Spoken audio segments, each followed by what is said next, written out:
Imagine you spend like millions of dollars building the ultimate top-of-the-line sports car. You drop in this massive roaring V8 engine, you give it the most expensive aerodynamic chassis on the market, you polish it to absolute perfection, and you put it on the showroom floor. Right, on paper, it's a total mathematical masterpiece. Exactly. But then you take it out to the track, and every single time you try to shift into high gear at a crucial moment, the transmission completely slips. Oh, The car just stalls out. wow. And that is, honestly, the bizarre, fascinating scenario we're looking at today in this deep dive. We are going to examine an empire that had every single statistical advantage in the world, and yet when it actually mattered, it completely collapsed. Which is, a terrifying reality if you are the one relying on those statistics. Because we tend to look at the architecture of a dynasty, whether that is a sprawling historical empire or a corporate monopoly or, a dominant sports franchise, and we just assume permanence. Right, we think they're untouchable. Exactly. We look at reigning powers and assume that because they have the infrastructure and the pedigree, they are immune to sudden failure.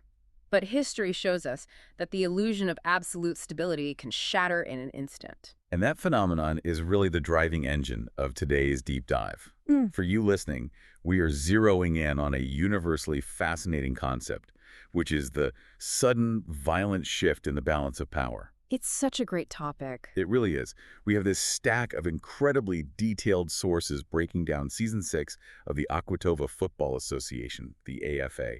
And just to set the stage for you, for 5 long seasons, this league was a strict, unyielding, two-team duopoly. It's completely locked down. Totally.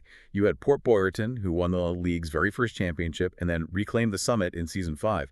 And on the other side, you had Napawile, who absolutely dominated the middle years, by capturing 3 consecutive titles in Seasons 2, 3, and 4. Yeah, if you were anybody else in this league, you were essentially just playing for third place. Because the entire ecosystem of the AFA was dictated by those 2 franchises. I mean, they weren't just winning games, they were dictating the terms of engagement, the style of play, and really the psychological baseline for everyone else. But in Season 6, the balance of power didn't just shift.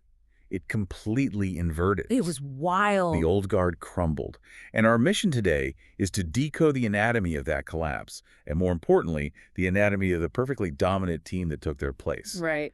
We're going to analyze these sources to figure out exactly how a new juggernaut is constructed. Right. And perhaps even more surprisingly, we're going to uncover why overwhelming, chart-topping individual talent sometimes leads to absolute, undeniable failure. I think it's crucial to establish right out of the gate that while we are talking about football today, this is not just a recitation of sports statistics. Definitely not.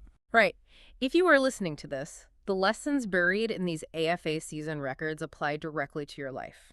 This is a profound case study in organizational architecture, in psychological resilience, and in the fatal flaws of one-dimensional strategies. Absolutely. Whether you are building a tech startup, managing a crisis in a corporate boardroom, or just trying to design a resilient system in your own personal projects, the mechanics of failure and success we are about to discuss are universal. Okay, let's unpack this. Let's look at the mechanics of success first, because we have to look at the new kings of the league, the Mount Cristo Invaders. Oh man, what a season. I mean, they went 9-0 in the regular season, tying the AFA Season 1 record for an undefeated run.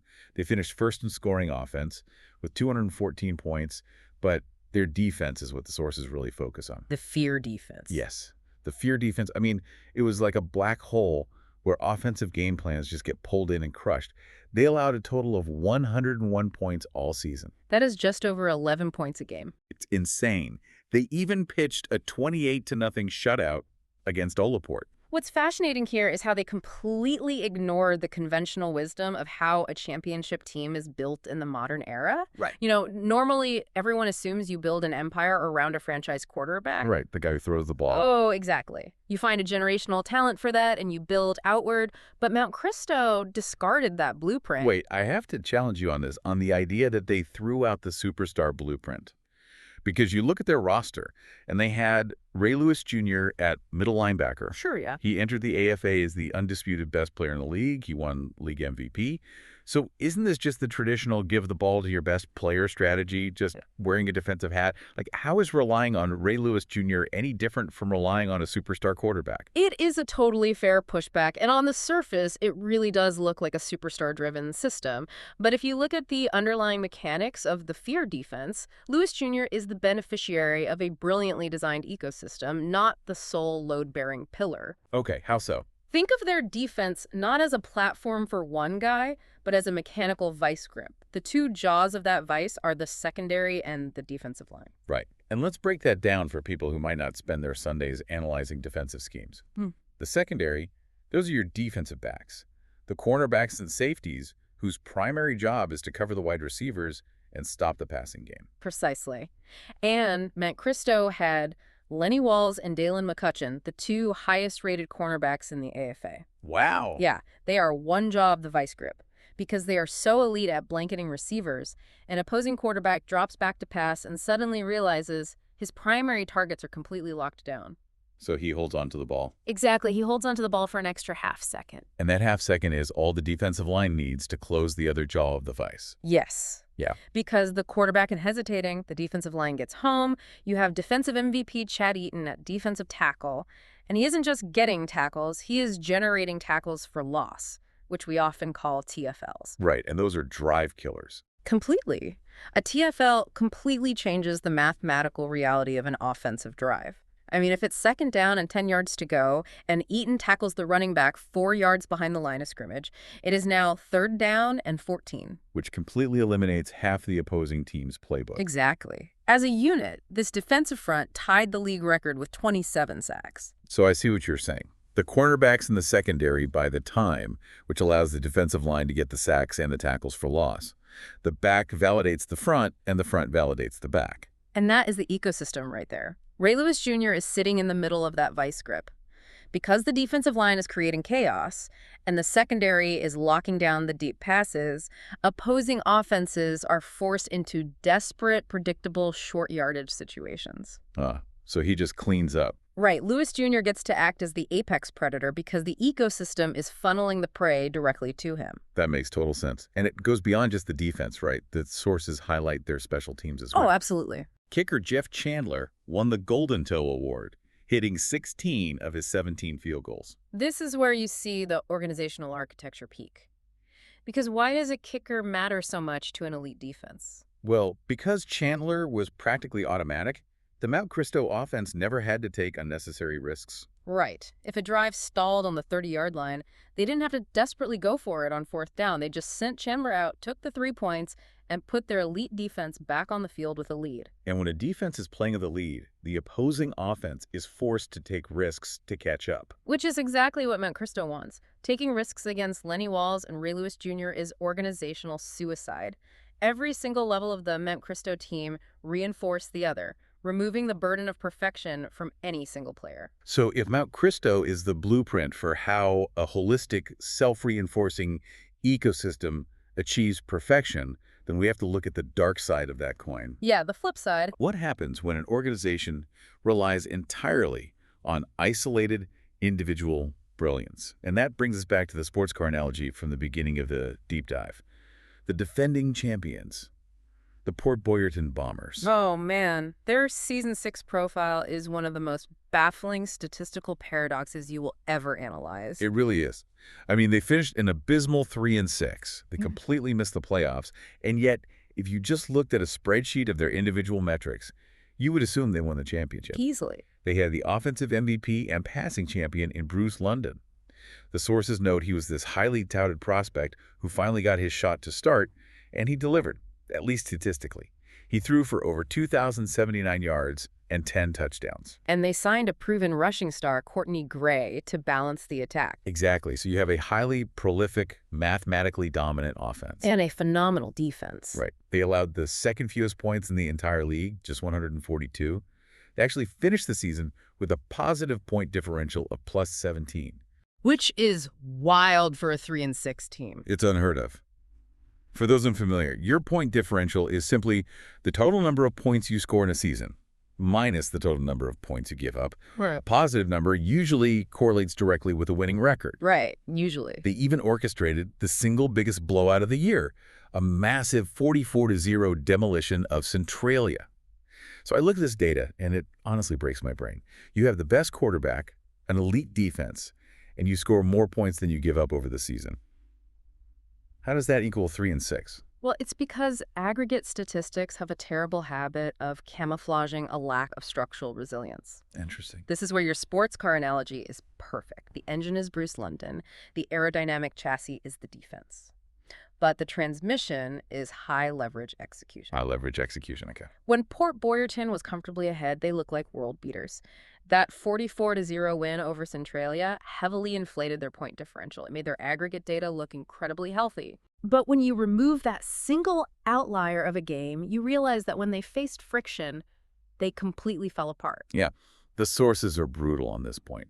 Port Boyerton went 0-1 in games decided by 3 points or fewer. They lost heartbreakers all season. Just couldn't close it out. They lost to Bayshore, they lost to Lacoya, they lost to Olaport. When the game was on the line, the transmission slipped. You've probably seen this in your own workplace or industry. You have a team with all the Ivy League talent in the world. On a random Tuesday, they are producing brilliant chart-topping work. Sure. But the moment a deadline gets moved up or a major client pushes back, the entire team freezes. Port Boyerton relied on Bruce London's raw talent. But what happens late in a close game when an opposing defense adjusts? Right, they disguise their coverages. Exactly. They take away London's primary reads, the first and second receivers he's supposed to look at on a given play. So he has to improvise. He has to rely on the system adapting. But Port Boyerton didn't have an adaptive system. They just had raw talent. And when talent meets well-organized friction, friction usually wins. That's a great way to put it. They lacked the structural resilience to pivot under pressure. They became the first defending champion to possess the passing champion, an elite defense, a positive differential, and completely missed the playoffs. Wow. It proves that individual brilliance is an illusion if it cannot execute in high-leverage situations. So if the team with all the talent folded the moment they faced friction, who actually thrived when things got difficult? Here's where it gets really interesting. I want to pivot away from the teams that looked good on paper and look at the teams that survived absolute disaster. Okay, yeah. Because if Port Boyerton is a study in brittleness, Centralia and Olaport are masterclasses in the architecture of resilience. Let's start with the Centralia Hawks.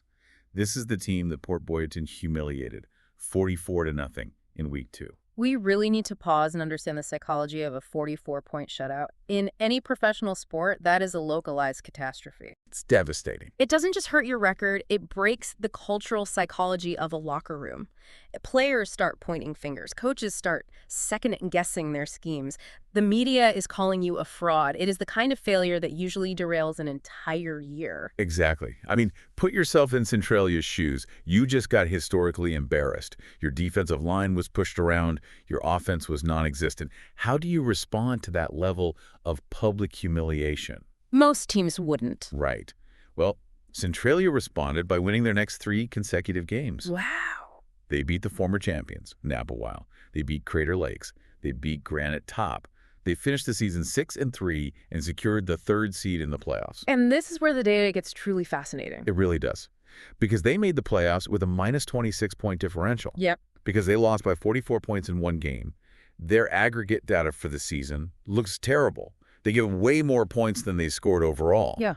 But they won 5 of their 6 games by 10 points or less. If we connect this to the bigger picture, and you are leading a team through crisis, this is the most important lesson you can pull from these sources. Trajectory matters infinitely more than aggregate data. Trajectory. Yes. The aggregate data says Centralia is a bad team. But the trajectory tells a completely different story.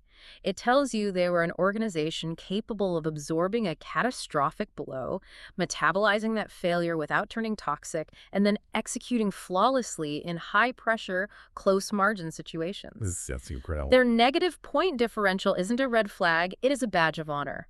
It proves they know how to win a knife fight in alley, whereas Port Boyerton only knew how to win a beauty pageant. Oh, I love that. Metabolizing failure. All right. That phrasing is spot on. And they weren't the only ones who had to do it. Look at the Olaport Pilots, who secured the 4th seed. Right. These started the season 1-4.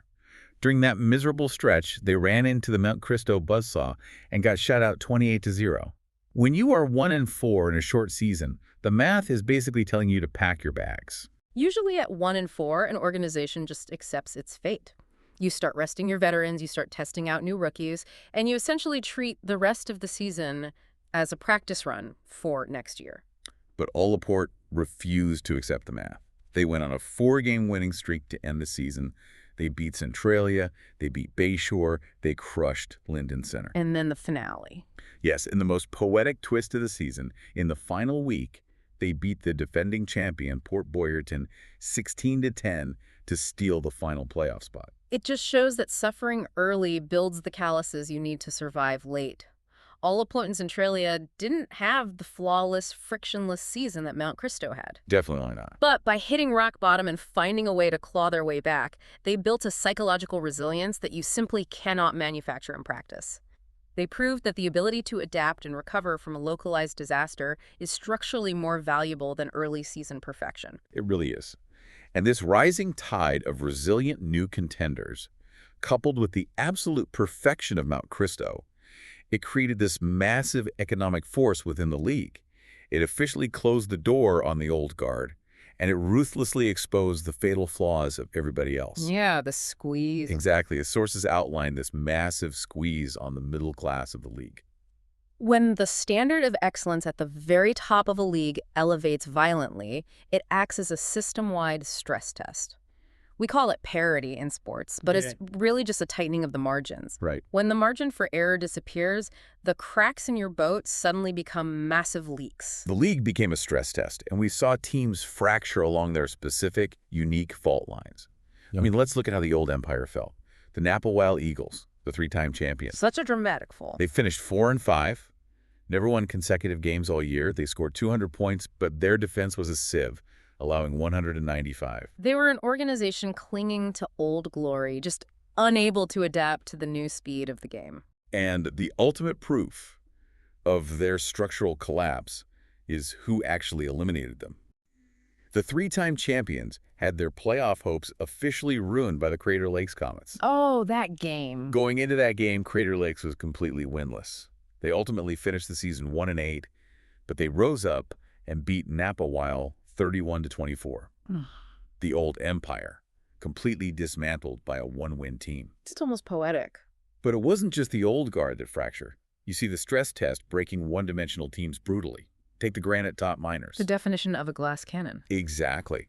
They had an elite, high-flying offense that generated over 3,681 yards. But they fractured on defense. Badly. They had the absolute worst defense in the AFA, allowing 213 points. They finished 3-6. All flash, no substance. And then you have the inverse with the Bayshore Beavers. They fractured on offense. They actually started the season hot, right? 4-2. Yeah, they looked good early on. And they had incredible individual pieces. They had the league's receiving champion in Roland Morrison and the tackle leader in Dion Riley. But as the season wore on and the stress test intensified, their inability to generate consistent, sustained offensive drives doomed them. Right. They finished with the fewest offensive yards in the league and dropped their last 3 games. Even teams that showed genuine flashes of progress got squeezed out by singular, localized flaws. The Linden Center Collies went 4-5. Right, they had some hope. They had this electrifying young playmaker, TJ Flueling, who was breaking huge kickoff returns and giving them great field position. They even put together a 3-game win streak at one point. But then reality hit. Right, because they were entirely sunk by their weakness at the most critical position. Their quarterback, Casper Largent, was severely subpar. And when they needed consistent high-leverage passing late in the year to keep up with the new standard, the offense just couldn't deliver. Which is a shame, because you also had some great individual rookie performances scattered around, like Martin Claybrooks on offense, or A. Jennings on defense with that incredible 92-yard interception return. Oh yeah, that was a huge play. But again, individual moments can't save a flawed system in a harsh, unforgiving environment. Though I think it is important to point out the Likoya tribe in all of this. Amidst the chaos of the squeeze, Likoya quietly secured the 2nd seed with a 6-3 record. Right, and they are the perfect antithesis to Port Boyerton. Exactly. Likoya didn't rely on a flashy superstar quarterback producing overwhelming individual statistics. They didn't have a Bruce London. No, they didn't. Instead, they succeeded through meticulous roster balance. They had a +29 differential, they generated timely offense, and they had the institutional stability to rebound quickly from losses. They were just solid all around. Exactly. They even played the Mount Cristo juggernaut incredibly close, losing a tight battle 22-19. If Port Boyerton was a sports car with a bad transmission, Lokoya was a highly reliable, perfectly tuned off-road vehicle. They proved that surviving a rising tide requires a structurally sound ship, not just one really big sail. So if we take a step back and look at the entire landscape of Season 6, what does this all mean? We started this analysis looking at the sudden collapse of an established empire and the rise of a new, terrifying power. Yeah, quite the journey. We traced the mechanics of the fear defense, looked at the psychology of a 44-point blowout, and mapped out the systemic stress test that broke the middle class the league. So many lessons here. And the core takeaway from all these sources is that individual brilliance, no matter how mathematically impressive it looks on a spreadsheet, is merely an illusion if it lacks high-leverage execution. Bruce London's passing title couldn't save Port Boyerton from a losing record.